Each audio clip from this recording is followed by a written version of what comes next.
Red zone में इस वक्त दफा 804 और भारी नफरी बुलाई गई है। तहरीक इंसाफ ने पहला अमली कदम उठाया।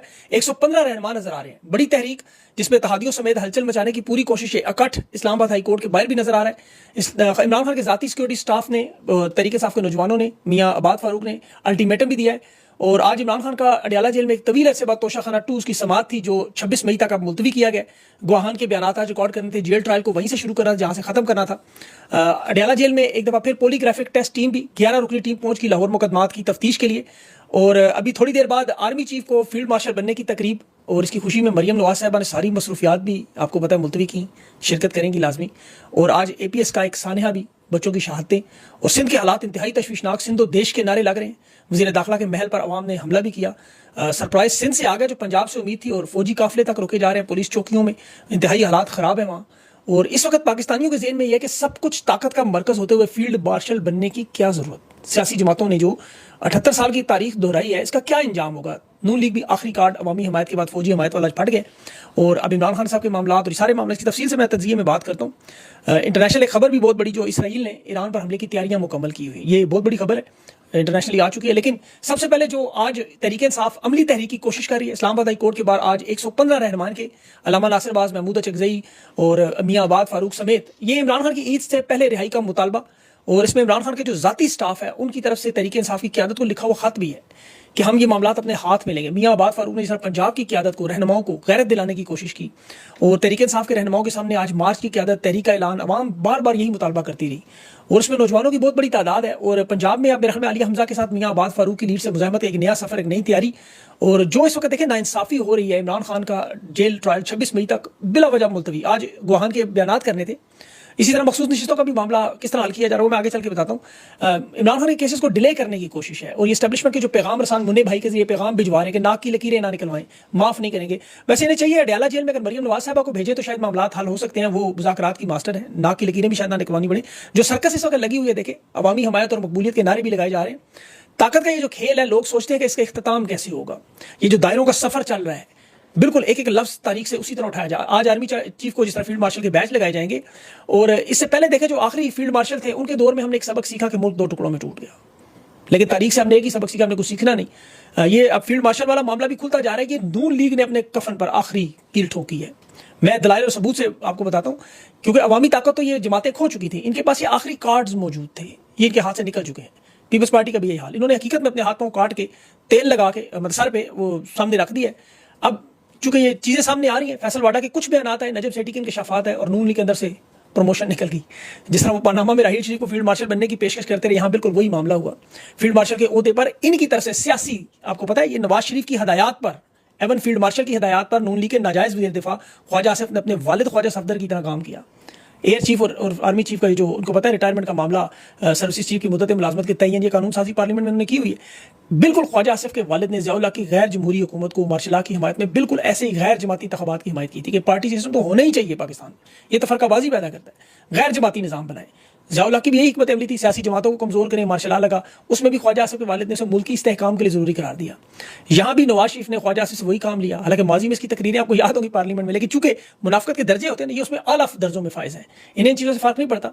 लोग सोचते हैं कि फील्ड मार्शल के ओहदे की जरूरत क्यों पड़ी, जब सारी ताकत, सारे इख्तियारात, ओहदों का सब कुछ इनके हाथ में है। उस सिलसिले में देखें ओहदों का स्ट्रक्चर आप पहले देखें। 3 बड़े जो ओहदे हैं, चीफ ऑफ आर्मी स्टाफ है, नेवल स्टाफ है, एयर स्टाफ है, ये तीनों वज़ीर दिफा और वज़ीर आज़म के मातहत हैं। उन्होंने है तो वैसे असल में उल्टा ही, लेकिन आर्मी चीफ ताकतवर है। तीनों सर्विस चीफ के दरमियान जो राब्ताकारी और मुशावरत और इन ओहदों को जोड़ने वाला ओहदा है chairman, joint chief of staff general Sahir Shamshad है। अलामती ओहदा सबसे बड़ा है, लेकिन ताकत के एतबार से चूंकि ऑपरेशन कमांड नहीं है, तो ये पॉलिसी बनाते हैं, या न्यूक्लियर कमांड या स्ट्रेटेजिक प्लानिंग वगैरह। ताकत और सीनियरिटी में ये आर्मी चीफ से बज़ाहिर ऊपर है, लेकिन तकर्री आर्मी चीफ का पता सदर वज़ीर आज़म करते हैं, और बाकी तीनों सर्विसेज की अपनी अपनी कमांड पे, फोर्स पे वो है। अब जो ये सारे चारों 4 स्टार याद रखें, 5 स्टार ओहदा मतलब 5 स्टार सितारे, ये सियासी, अलामती, आइनी और ऑपरेशनल सतह पर महदूद ओहदा है। जिस तरह अयूब खान का ओहदा था, और जैसे आर्मी चीफ का भी होता टाइटल पूरी जिंदगी, लेकिन टाइटल पूरी जिंदगी के लिए रहता है, चाहे आर्मी चीफ हो या साबिक अमरीकी सदर हो, या जिस तरह आपको पता पाकिस्तान में भी ये सारी जिंदगी रिटायर्ड रहते हैं, खबरों तक लिखा जाता है। और इसमें तो फैसल वाला ने कहा ना, हम सुप्रीम में कानून में तब्दीली लाएंगे, तो 27वीं तरमीम में इस ओहदे में इख्तियारात शामिल करने का मामला बड़ा अहम होगा। उसमें वज़ीर आज़म और सदर की फिर जरूरत नहीं पड़ेगी। मखसूस नशिस्तों का जो सुप्रीम कोर्ट में केस चल रहा है, ये इसीलिए 15 जून से पहले खत्म करना कि 78 नशिस्तें हैं पीपल्स पार्टी नून लीग में बांटें, और 27वीं तरमीम के लिए 2 तिहाई के लिए राह हमवार करें, ताकि आईनी सियासी एतबार से फील्ड मार्शल के पास इख्तियारात आ जाए। पाकिस्तानियों को इससे कोई फर्क नहीं पड़ता, याद रखें, क्योंकि इख्तियारात अभी भी जीएचक्यू में आर्मी चीफ के पास ही सबको पता है। फौज के अंदर जो इख्तियारात का मामला वो एक अहम मुद्दा था, अहम मामला था, और उसमें चूंकि आईनी तहफ़्फ़ुज़ भी हासिल नहीं था और सिविल अदालतों में इनके मुकदमात चल सकते हैं, जो कह रहे हैं नहीं चल सकते गलत बात है। सदर और वज़ीर आज़म को सिर्फ आईनी इस्तिस्ना होता है, इसमें बाकी किसी को नहीं। अलबत्ता 27वीं तरमीम में इस्तिस्ना डाला जा सकता है कि किसी भी अदालत में कभी भी कोई मुकदमा ना चले।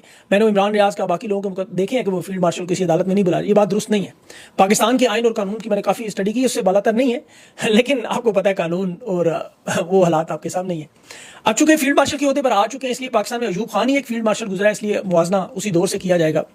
अयूब खान के दौर में आपको पता है जो फील्ड मार्शल बनने के बाद वो सिलसिला चला, जनरल जया तक आया और आधा मुल्क टूट गया। इसमें जो इंटरेस्टिंग चीज़ जो आपको पता है ताकत के इस खेल में इन्हें लाने वाले उनके साथ क्या क्या हुआ वो जरा गौर करें। 1965 की जब जंग में फील्ड मार्शल को ओहदा अयूब खान ने संभाला, फिर सदर पाकिस्तान बना, मार्शल एडमिनिस्ट्रेटर बना, 11 साल मुल्क पे कब्जा किया। तारीख तो वही दोहराई जा रही है।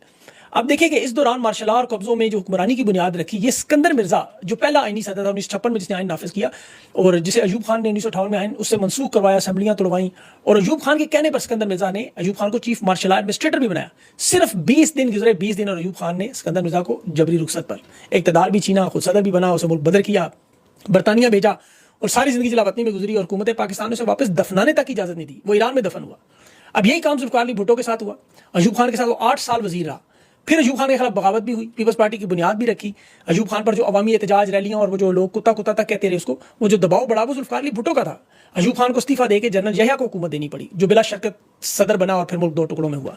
77 में जुल्फ़िकार अली भुट्टो और ज़ियाउल हक की बारी आई तो भुट्टो ने ज़ियाउल हक को तमाम सीनियर्स को नजरअंदाज करके जनरल अली कुली खान को नजरअंदाज किया, उसे क्योंकि वफादार है, गैर सियासी है। जुल्फ़िकार जबकि ज़ियाउल हक ने 1977 के इंतखाबात का इल्ज़ाम लगा के तहरीक चला के मार्शल लगा के गिरफ्तार किया, भुट्टो को फांसी दे दी और 11 साल हुकूमत की। फिर ज़ियाउल हक ने भी मजे की बात है अगले 11 साल का मंसूबा बनाया हुआ था कि आमों की पेटी निकल आई। अब जब नवाज शरीफ आया तो इसने कोई सबक नहीं सीखा। माजर के साथ जनरल अली कुली खान मुशर्रफ के दौर में आया था, मुशर्रफ के दौर में जनरल अली कुली खान को इसने नवाज शरीफ ने सुपरसीड करके मुशर्रफ को लगाया आर्मी चीफ, और उसने क्या किया, इक़्तिदार खत्म कर दिया। मजे की बात है कि आखिरी दिनों में आपको पता है चीफ ऑफ जॉइंट स्टाफ तक बना दिया था। अप्रैल के महीने में नवाज शरीफ ने बना दिया था जनरल मुशर्रफ को चीफ जॉइंट स्टाफ, लेकिन उसने 6 महीने का मार्शल लगा के फारग कर दिया। फिर यही मामला आपको पता है आगे यूसुफ गिलानी जरदारी और इशफाक परवेज़ कियानी का हुआ, फिर यही मामला जनरल बाजवा और नवाज शरीफ का हुआ। गारंटियां दी गई कि कुछ भी नहीं कहा जाएगा, लेकिन देख ले इदारे में दबाव था और नवाज शरीफ की हुकूमत पनामा में खत्म हुई, हालांकि डॉन लीग से निकलवा दिया था। तो ये इसके बाद तहरीक जनरल बाजवा ने इमरान खान की हुकूमत से वोट भी ले लिए, पीठ में छुरा भी घोंपा, आदमी एतमाद भी लाया, मुल्क को तबाही और बर्बादी की तरफ फेंक दिया। ये फिर फॉर्म 47 की हुकूमत बनाई गई और मौजूदा आर्मी चीफ सामने आए, नए ताल्लुकात बने, आसिफ जरदारी को ढूंढ ढांड के लाके सदर लगाया, शहबाज शरीफ को नाजायज वज़ीर आज़म लगाया, मरियम नवाज को वज़ीर आला। तो ये सारा 2/3 अक्सरियत ला के पहले उनकी हुकूमत बनाई, फिर उन्होंने उहदों की तोसी कर दी। लेकिन नून लीग ने अपने कफन में कील ठोंके फील्ड मार्शल का जो ओहदा मुकम्मल किया। अब इस हाइब्रिड निजाम में जिसमें 75% आर्मी चीफ के पास और 25% इनके पास था, अब नून लीग ने वो अपने हाथों से तो बर्बाद कर दी। ये जब काबीना मंजूरी दे रही थी, आप इनके सिर्फ चेहरे देखें, ये खौफजदा थे, क्योंकि जानते हैं तारीख इन्होंने भी पढ़ी हुई, जिस तरह आपको मैं बता रहा हूं। अब यहां पर देखें, इमरान खान की रिहाई लाजमी होनी है। इन पैक अदालतों से, इस पैक निजाम से कितना अर्सा इमरान खान को जेल में रख सकते हैं? बिलाशुबा उन्होंने निजाम तो सारा अपनी तरफ से पक्का कर लिया कि सारे रास्ते बंद कर लें, लेकिन इन्हें यह पता है कि इमरान खान की रिहाई होना है, इंशाल्लाह ये लाजमी है, और रिहाई होने का मतलब निजाम का खात्मा है। अब पाकिस्तान में 2 लोग ताकतवर हैं, एक है इमरान खान जो अवामी फील्ड मार्शल है, उनके पास अवाम की ताकत है, और इस लेवल की ताकत को एक लफ्ज मुंह से निकालें वो पूरे पाकिस्तान में हो जाता है। जंग के दिनों में एक ट्वीट इमरान खान ने की, तहरीक इंसाफ के लोगों ने सब कुछ भुला के अपनी अफवाज पाकिस्तान से खड़े हो गए। तो ये इमरान खान का कमाल है। और दूसरी तरफ आर्मी चीफ के पास 7 लाख की फौज है, दुनिया जहान के हथियार हैं, एटम बम है, बिला शर्त तो इक़्तिदार के मालिक हैं। अब उन्हें पता है इमरान खान अगर जेल में रहा तो उनके इक़्तिदार को खतरा कोई नहीं, लेकिन वो ये भी जानते हैं कि पाकिस्तान के हालात में कुछ भी कभी भी कैसे भी हो सकता है। ये मैंने आपको मुशर्रफ, अयूब खान, ज़ियाउल हक सब बताया है, तो ये हुआ है सब कुछ। अलबत्ता जो 10 साल का प्लान बना हुआ ताकत में रहने का, इक़्तिदार में रहने का, तो उनके पास तो देखे रास्ते 2 ही फिर बनते हैं। चीफ का उधर छोड़ के या तो मार्शल एडमिनिस्ट्रेटर बनेंगे, सदर बनेंगे मुशर्रफ की तरह, लेकिन उसमें इशफाक परवेज़ कियानी आ जाता है बीच में, वो भी ज़्यादा रिस्क नहीं लिया जा सकता। ओहदे में रहते हुए सारी ताकत अपने हाथ में रखना, ये बात इन्हें समझ आ चुकी है, क्योंकि इस बात पे तो सब मुतफिक है कि इमरान खान किसी सूरत मानने पर तैयार नहीं। अब आर्मी चीफ की तरफ से भी दरमियानी रास्ता निकालने का कोई इम्कान नहीं, यानी दोनों की कोई गारंटी देने पर तैयार नहीं, और तहरीक इंसाफ के हालात आपके सामने। अब इस दौरान जो दरमियानी रास्ता बना, जो लाजमी बनता है और हर झगड़े का बनता है, ये याद रखें, जितना मर्जी बड़ा झगड़ा हो, रूस यूक्रेन से बड़ा मसला नहीं हो सकता, फलस्तीन इसराइल से बड़ा मसला नहीं हो सकता, अफगानिस्तान अमेरिका 127 ममालिक से बड़ा नहीं, तो ये तो अंदरूनी मामला, हल तो निकलेगा। अब उस हल के लिए जो कुछ भी 3 साल हुआ उसे कानूनी कवर भी देना है। और ये देखें, माजी के जो बड़े बड़े डिक्टेटर्स थे उनके पास तो बड़े एडवांटेज थे, बड़ी बड़ी जंगें थी, डॉलर आते रहे, ज़ियाउल हक ने सोवियत यूनियन से माल बनाया, मैशी चलती रही, मुशर्रफ ने दहशतगर्दी से माल बनाया, जंग लड़ी, वहां मुल्क चलता रहा, अयूब खान अमेरिका से डॉलर लेता रहा। अब ये कि 2025 के इस खोखले निजाम में जहां अवाम बदहाल है, सिंध के हालात आप देखें सर, बलोचिस्तान के देखें, बॉर्डर के देखें, एपीएस का सानिया आज देखें आप, 64% नौजवान, सोशल मीडिया का दौर, लोगों को शऊर है। तो जबरदस्ती डंडे के सार पर आपको पता है मुल्क नहीं चल सकते, आप जो मर्जी करें मुल्क आगे नहीं जा सकता। इक़्तिदार चल सकता है, ताकत और इक़्तिदार, इस ओहदे पर कोई बड़ा फर्क पड़े ना पड़े। लेकिन देखिए, या तो फील्ड मार्शल बनने के बाद अमरीकी सरमायाकार जहाज बन के डॉलरों के लिए हैं, बक्से लिए हैं, खोल दें। मोहम्मद बिन सलमान 1,000 अरब जो डॉलर ट्रंप को दे रहे यहाँ दे देता। कतर, कुवैत, अरब अमारात तेल की जो पाइपलाइन है वो पाकिस्तान में सारी बिछा दें।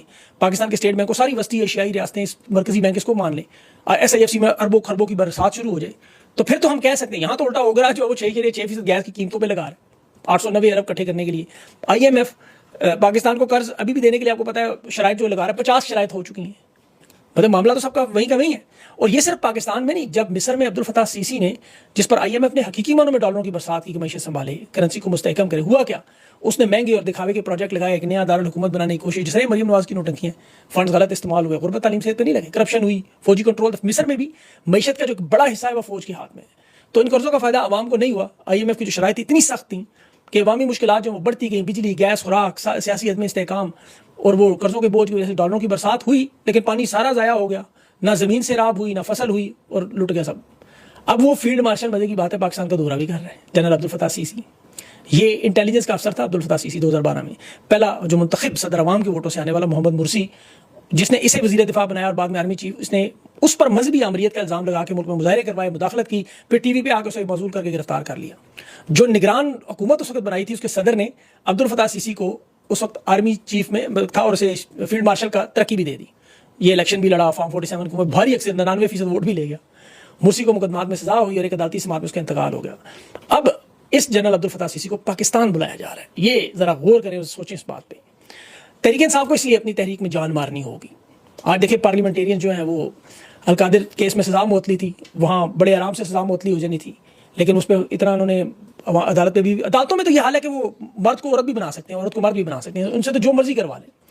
और मियाँ बाद फारूक जैसे लोग, जुनैद अकबर जैसे लोग, आलिया हमजा जैसे लोग, अब इन लोगों को हकीकी मानों में सामने आना होगा। इस वक्त तो ज़ाहिर है मुज़ाहिमत पार्टी के अंदर से भी इनकी हो रही है। मैं उसमें बाद में बात करूँगा। अदलिया में जजेस सीनियरिटी केस भी बड़े दिलचस्प मराहल में, 5 रुकनी बेंच को आज जस्टिस मोहम्मद अली मजहर जो सुन रहे थे, उसमें ये जस्टिस सरफराज डोगर जो 2015 में एडिशनल जज बना, और एक है जस्टिस सुमरो साहब, ये 2023 में। मोहम्मद आसिफ साहब का केस सबसे बेहतरीन, 20 जनवरी 2025 यानी चंद महीने पहले एडिशनल जज, अभी तक एडिशनल जज है और वो इस्लामाबाद हाई कोर्ट में ट्रांसफर होकर काम भी कर रहे हैं, पहले बेंच में बैठा हुआ है। फैसल सिद्दीकी साहब ने आज ये सारे रखे हैं उनके अदालत के सामने कि ये रिकॉर्ड किया, छुपाया गया चीफ जस्टिस, तो बताया ही नहीं था। तो अब ये काम चीफ जस्टिस सरफराज डोगर और उसके हमलोगों के लिए बड़ा खतरनाक मामला है। कोई खान के केसेस सुन रहे हैं, स्पेशल उसके लिए लाए गए और कोई इनकी जरूरत नहीं थी। मतलब इस्लामाबाद हाई कोर्ट का कोई जज भी इनकी बात मानने को तैयार नहीं था। और आमिर फारूक जिनकी डिग्री का मसला है वो निकला है, तो उसके पीछे ऐसा बंदा तैयार करना था। और अलकादिर ट्रस्ट इसीलिए नहीं लग रहा, मुलतवी किया जा रहा है जानबूझ के। तो लगेगा तो जरूर, आज नहीं, हफ्ते बाद नहीं, 2 दिन बाद, अभी उसकी 23 को लगी डेट्स, तो इस महीने में बहुत कुछ होना है। इंशाल्लाह मैं आपको मजीद अपडेट करता रहूँगा। अपना ख्याल रखें, मुझे इजाज़त दें, अल्लाह हाफिज़।